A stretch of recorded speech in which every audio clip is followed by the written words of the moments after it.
สบายดีเนาะอันนี้ก็ขั้นตอนที่ว่าเขากำลังจะห้องแตะไข่ใส่คอกกิริตเพื่อสิได้เอาตู้ไข่มาใส่เนาะอันนี้ก็ความสูงของไม้เนาะความสูงของไม้ห่างจากพื้นคอกขึ้นมาตัวนี้เนาะก็ประมาณ18-19 เซนเนาะ18-19 เซนเนาะแล้วพวกเขาก็เอาแผ่นเรียบตัวนี้เนาะแผ่นเรียบเศษแผ่นเรียบมาห้องพื้นเก็บเศษแผ่นเรียบมาห้องพื้นเนาะเก็บเศษแผ่นเรียบมาห้องพื้นนี่เพื่อหาหนักช่วยกันเนาะแล้วสำคัญเนาะตัวนี้นี่มันจะต้องอยู่เครื่องเดียวกับเหล็กอยู่ก้องเครื่องเดียวกับเหล็กเครื่องพอดีอยู่ซื่อเดียวกับเหล็กอยู่ก้องนี้เพื่อหาน้ำหนักช่วยกันเนาะว่าอยู่พื้นคอกของเขามีเหล็กดิฉะนั้นก็ถือว่าตัวนี้กันเนาะก็ถือว่าให้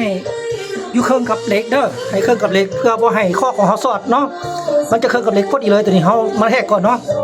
เขาแทกก่อนว่าเหล็กของเขาเครื่องได้แล้วเขาก็ตอกไม้ใส่เพื่อให้เป็นฐานเนาะเพื่อเป็นฐานของมันเนาะส่วนวิธีการห้องของเขาจะแบบนี้เนาะเดี๋ยวเขาก็สิเอาแต่ไข่มาใส่เนาะ